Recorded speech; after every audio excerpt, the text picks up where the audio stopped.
This is episode 24. My name is Kyle Hiersche. I am the host, and today we're going to be talking about how some founders seem to focus on solving the wrong problems, and that can definitely hinder you in your journey on the way to becoming a successful entrepreneur and a successful company. That's something that a lot of founders do, including myself. This also has to do with a little bit of discomfort and procrastination, pushing off some things that are difficult sometimes. So let's talk about, you know, it also has to do with kind of working smarter instead of working harder. And, sometimes you're busy, but maybe not busy with the right things and not busy with solving the right problems. So we'll talk about a little bit today on what to work on, what to focus on, as opposed to, what you may be wasting time on. So, first, let's talk about what some of the wrong problems look like. I think a lot of entrepreneurs and founders spend time obsessing with some of the little things that don't directly correlate to what they need right then at that point. So these are little things like little tweaks on graphics or a website or different things like this, like before. And I'm talking about like before you launch. A lot of people are like, oh, before we launch I need this exactly like this and this exactly perfect, and I want to focus on making these things different or updating these, which I get. But at the end of the day, especially in the beginning, if it's not going to directly affect sales, then it's probably not something you should be spending your time focusing on. Yes, it's great for things to look good.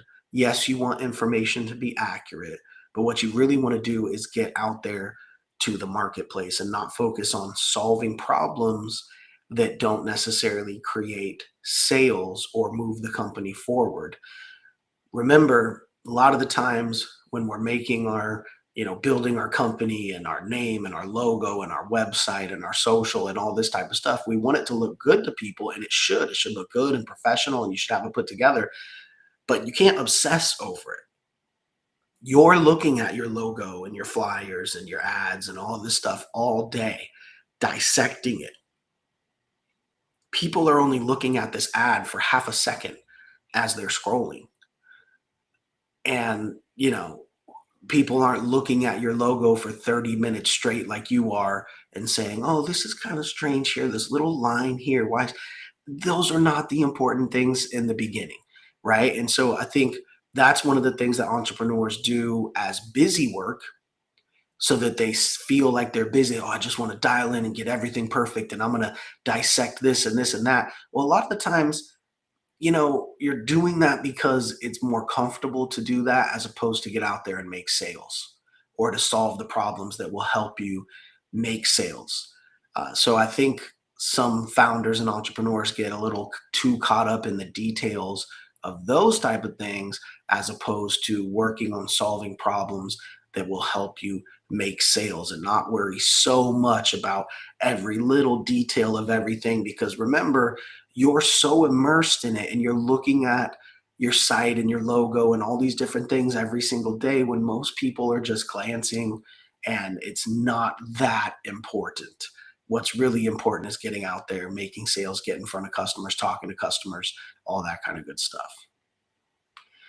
You know, a lot of entrepreneurs may think that they need certain tools in order to continue. So they want to focus on solving a problem by, paying for a tool to do so, or paying an employee to do so, or a consulting company to do so. And I think those are the wrong problems to focus on as well. I think you should be focusing on solving the problem yourself, as opposed to saying, oh, my solution to this is to have somebody else do it or to hire a consultant to do it. Now, I have nothing against consultants. Actually, some of the uh, biggest advances in some of my companies have came from consultants. I would say that most people, when they're starting their business and getting up and running, you don't need consultants at that point. But there's some points where you say, okay, we need to kind of take things to the next level. And typically, it has a lot to do with connection. So I wouldn't pay a consultant to come in and consult me on something necessarily. The only thing I would really have a consultant for is to open up doors and connections. And that's what really helped me on my early journey in the music business, was having a couple consultants that, a business like that, it's all about connections. It's all about who you know. And so in those cases, having a consultant that can open those doors for you, introduce you to those people, take you to an event and they know everybody there, they've known them for years, they can introduce you, give you a great introduction, kind of qualify you and introduce you to these people. That's absolutely worth it. But using a consultant company to kind of cop out of solving your own problem and saying, oh, we should hire a company that just does that, well, especially in the beginning, that's probably not a good idea. Not only because you probably don't have the money, but it's going to help your business for you to solve the problem yourself as opposed to outsourcing it. And it's going to help you to get to know your business more, to solve the problem yourself instead of outsourcing it. So I would definitely try to solve your problems yourself and focus on the problems that actually need to be solved, that are going to affect your bottom line revenue, before addressing other problems. I think a lot of entrepreneurs get caught up in busy work. I think most entrepreneurs that are set on being successful understand it's going to take a lot of work. And I think a lot of entrepreneurs do work very hard, but I think some of them work on not only the wrong things, but also work on busy work. Now, in this day and age, most of the stuff that used to be considered busy work can be done with AI without anyone else. Now, the stuff that can't be done with AI can typically be done with some type of virtual assistant. You can use platforms like Upwork to safely and effectively hire virtual assistants from other companies for lower costs. And so these type of things shouldn't be taking up all your time.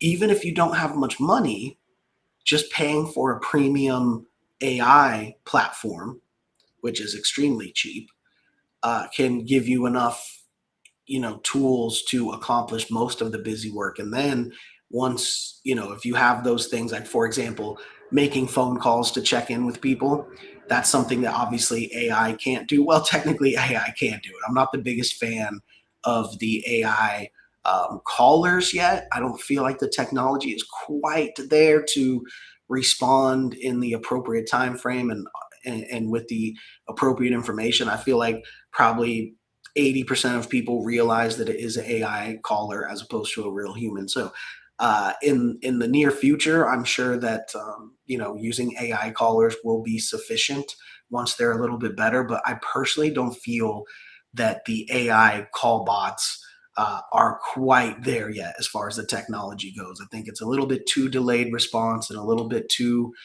generic, but obviously it gets better every day.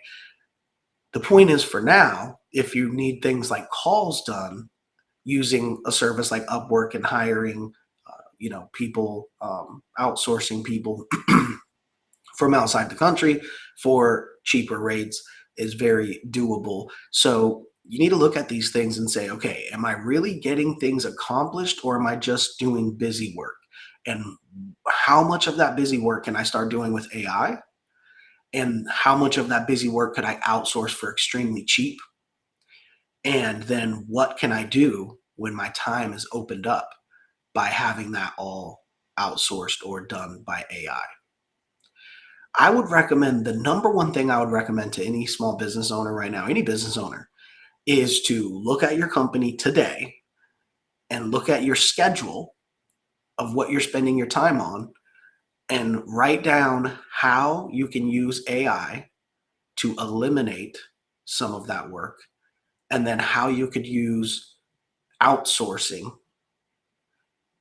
to virtual assistants to do some of that as well. That's the number one thing that can help your business right now, today. Sit down and say, what do I do on a daily basis that could be done by AI? What do I do on a daily basis that could be outsourced to a virtual assistant?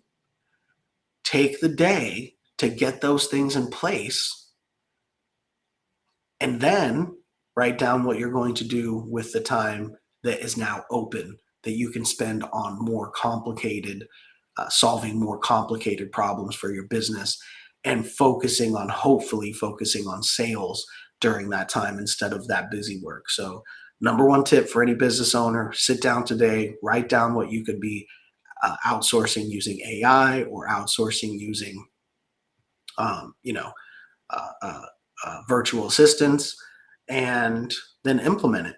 And that will make the biggest difference out of anything. It'll overnight change your business.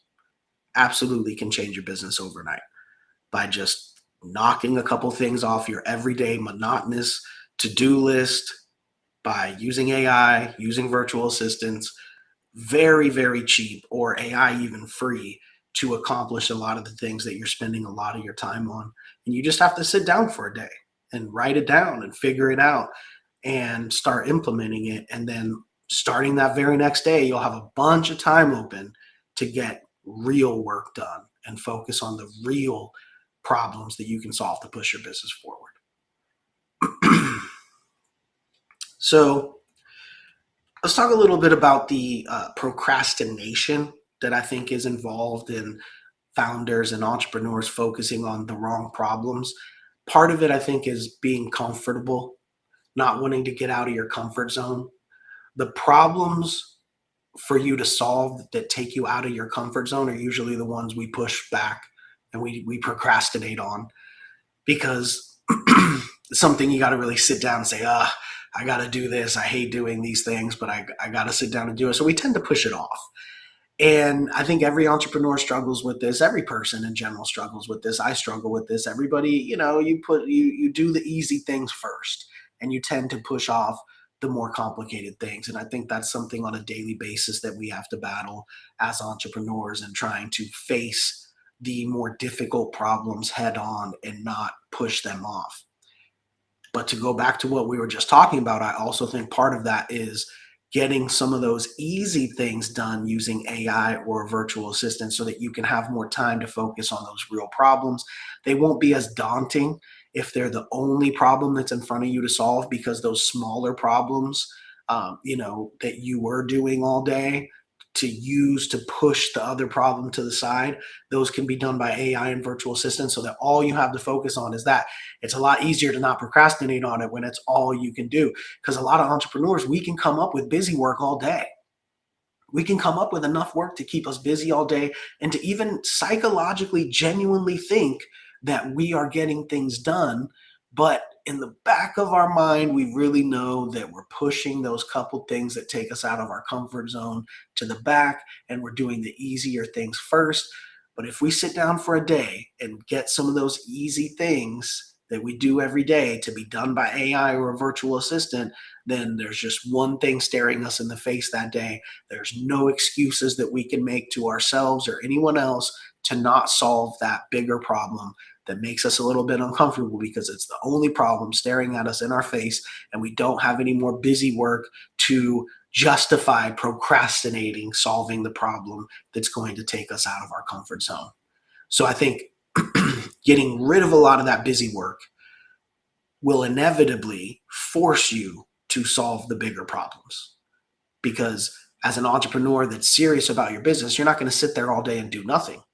But it is easy to justify sitting there all day doing small, monotonous tasks that could be done by someone else, and saying, yeah, I can't get to that big problem yet because every day I'm inundated with all these little things that I have to do. Well, we could easily take a lot of those little things off your plate using AI and virtual assistants effectively, to where you don't have that excuse anymore. And sometimes we need to do that for ourselves as entrepreneurs, is clear the path to where we don't have excuses even to ourselves. Now, one of these problems that a lot of entrepreneurs will kind of push off because it takes them out of their comfort zone is revenue. In general, that's the hardest part about running a business, is making actual revenue. A lot of the times it has to do with sales, especially when you're the only person at your company. If it's any type of company that involves any person to person sales, you're the first and only salesperson. Most people don't like being salespeople. Most people don't like doing sales, right? So these are the type of things that a lot of the times entrepreneurs push off and procrastinate on because nobody really wants to pick up the phone and do a sales job. But if you know that that's what it takes for your company to be successful, you've just got to do it. So you've got to push all that other stuff to the side. You've got to sit there, look at what you have to do, prioritize it, and say, these hard things that I've been pushing to the back, I need to bring those to the front and we need to get those done. And a lot of the times that has to do with sales because that's the most difficult part of the business. Everything to do with the sales is always the most difficult part. Making a logo and a website and all this kind of stuff and posting stuff on social media, that's the easy stuff. That's the low hanging fruit that can be done easily. And the AI can help you do very easily. But the hard part is actually making sales. That's what takes a lot of people out of their comfort zone. All right.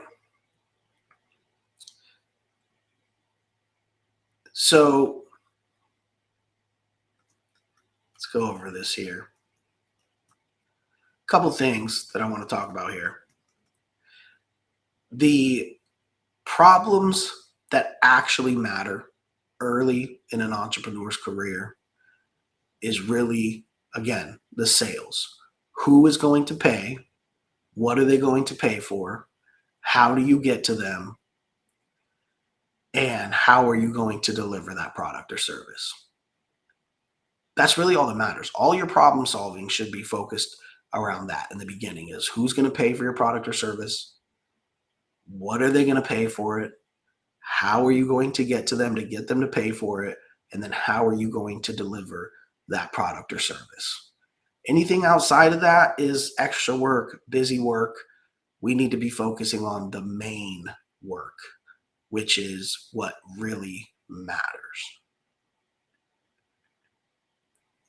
If a problem doesn't touch money or customers, it's a secondary problem, right? If the problem you're trying to solve does not directly affect money and affect customers and have to do with that, it's probably a secondary problem.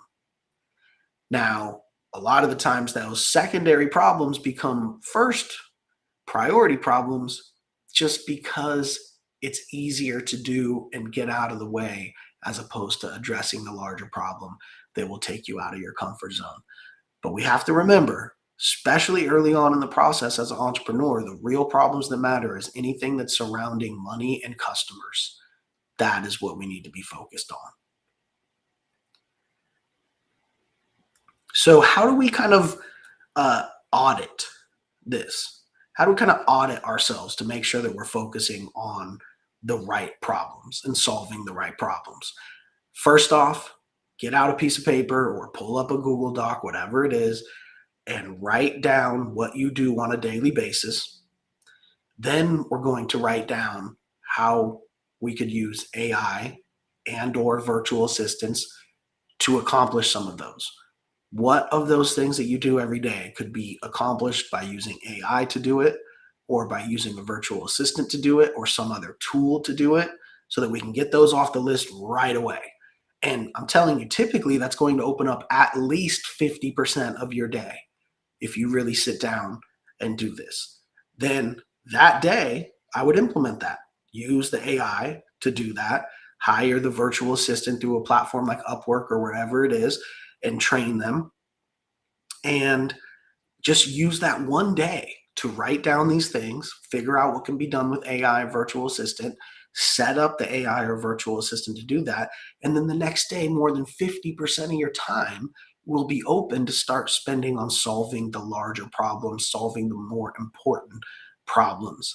And the more important problems are going to be the ones that are left naturally, right? Once you get off all the smaller stuff that you're spending all of your time on that could be done by AI or could be done by virtual assistants, naturally, as soon as you remove that, you're staring at those real problems that you've probably been staring at for a while that you've probably been procrastinating on for a while, the ones that take you out of your comfort zone, the ones that take more work, the ones that take more brain power, those are going to be the ones staring at you in the face, and you're going to have double, triple the time to work on them. And there's not going to be an excuse that you can tell yourself that, oh, I couldn't get to that because I had all this other stuff to do. That other stuff should be taken out by either it's AI can do it or a virtual assistant can do it, or it's really not that important to get done. And if it does need to be done, it needs to be at the bottom of the priority list as opposed to the top. Everything at the top of the priority list should be things focused around revenue, focused around customers, and focused on delivering your product or service in a quick and efficient way to make sure you're having happy customers and getting reviews. Everything outside of that should be at the bottom of the list. And anything that can be done by AI or by virtual assistant should be taken off the list altogether.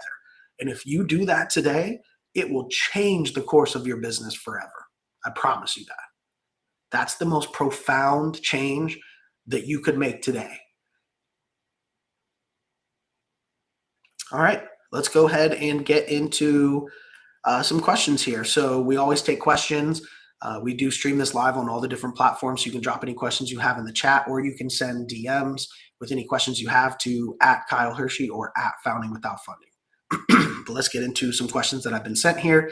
Jason is asking, how do you tell if something is actually important or just feels urgent? So I think we kind of went over that here a lot in the episode already. And it's just some things feel urgent that really aren't. But I think psychologically, a lot of it is we put the easier things first. And so we naturally try to act like they're more urgent, or we just tell ourselves, hey, I just need to knock this out and get it out the way because it's quick. But by the time you spend all day doing that, you're now, further away from solving the real problems that you need. And before you know it, the day has gotten away from you and you've gotten caught up in all these little tiny things that you're doing where you're like, oh, I'll just do this real quick because it's got to get done. I'll knock it out and get it off the list. And then your real problems that you need to solve just keep getting further and further down the list and further away from you. And then the day's over and then it starts all again the next day. So we need to address those problems. Okay, question here from Lena or Lena. Sorry if I'm mispronouncing that. So question from Lena here. I feel like I'm fixing little things all day. How do you zoom out and see the real problem? I think the biggest thing is just write down those little things that you're doing every day and figure out which one of those can be done by automation, AI, virtual assistants. And then naturally, what's going to be left on that list of things that you do every day and things that you need to do are going to be the more important things.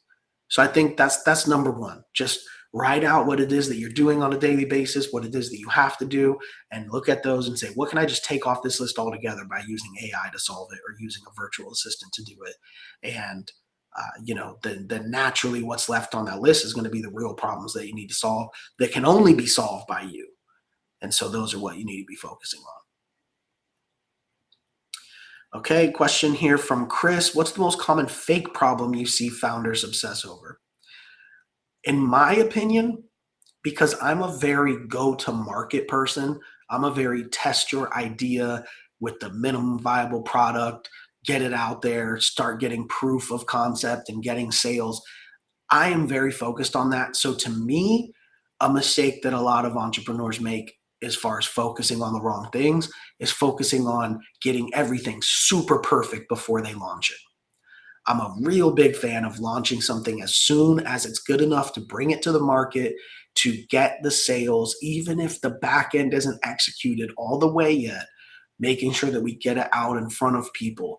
And so that's the one thing that I see a lot of entrepreneurs doing, is trying to get everything so perfect before they get it out into the marketplace to let the marketplace give them feedback.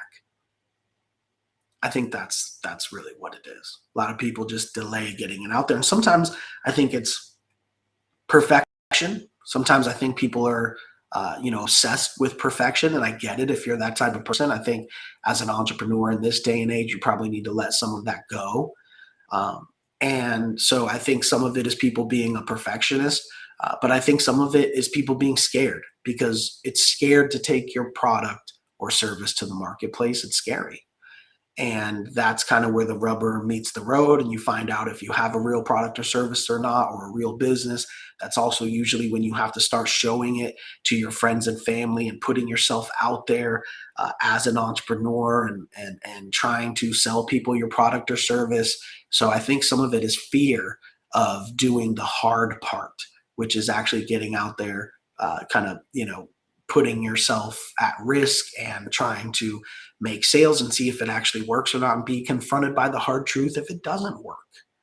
So I think some of that is trying to be too perfect, and some of that is fear of rejection, fear of going to the market, fear of failure. I think either way, you got to focus on getting things out there, instead of making them perfect for too long. Okay, question here from Amanda. How do you stop yourself avoiding? Let's see here. Sorry about that. Amanda's asking, how do you stop yourself from avoiding the hard problems? Yeah, I think just take away the easy problems. That's the most clear-cut way to do it. Take off the easy problems. Let AI do that. Let virtual assistants do that, or come up with plans to automate it, or software to automate it. There's so many, softwares nowadays that can do, for very cheap, $20 a month, $50 a month, whatever. They can do a lot of things for you. And some of them are AI tools, some of them are, just regular software, whatever it is. There's so many things on that list. And when you strip away all those things off that list that can be done by AI or other software or virtual assistants, then the real problems are right there, staring at you in the face, and you have nowhere else to go. I think that's the best way to do it. Sometimes, as people who are self employed, even the most driven entrepreneurs, sometimes we kind of have to trick ourselves into doing the work that we need to do. It's just how human nature is. So the easiest way to get rid of that is to just take off all the obstacles that have been keeping you from solving the hard problems, so that only the hard problems are on your list to solve. I think that's the easiest way. Okay, question here from Derek. How do you know if a problem is worth solving now or later? I think the biggest test is, does it have to do with sales? Does it have to do with revenue or customers? If it has to do with revenue or customers, or delivering the product or service to customers, those are always first priority. Anything else, put that at the bottom of the list. Anything to do with sales, customers, or delivering your product or service to customers is what needs to be at the top of your list every single day, what you need to be focused on. All right, Nicole is asking, I feel overwhelmed because everything feels important. How do you prioritize without freezing? Yeah, I think the same thing, basically. Just prioritize according to what can be done by, software, AI, virtual assistants. Get those off the list, and then what's left there, those are obviously your priorities that you need to get done, the problems that you need to tackle, and and then you should prioritize those in order of what has to do with customers, what has to do with sales, and then anything else should be at the bottom. Okay, Ryan, what's one problem founders should always be working on first? Yeah, sales, for sure. How do you, Sarah's asking, how do you stay focused when there are a million things you could work on? Again, I think it's really the same thing that we've been talking about here today, which is just strip out all the things that can be done by AI or other software or virtual assistants, could be done by somebody else, especially if you already have staff. What could be done by somebody else that you could train someone else to do? That's a huge one. And so just get all of those off the list. And, that's going to help you focus on the few things that you need to do. Because, like you said there, Sarah, how do you focus on figure out what to focus on when you have a million things to do, which we always do as entrepreneurs. But if we get rid of those million things that could be done by someone else or AI or whatever it is, then we naturally are going to have the real problems in front of us that we need to tackle. All right. Let's see here. Okay, last question here is from Hannah. Hannah is asking, if someone wants to refocus this week, what's the first question they should ask themselves? What can someone else do, and what can AI do? If you already have staff, there's probably a lot of things that your staff can do if you take the time to train them. And if you're not using AI properly all throughout your business, there's probably a lot of things that AI can do for you.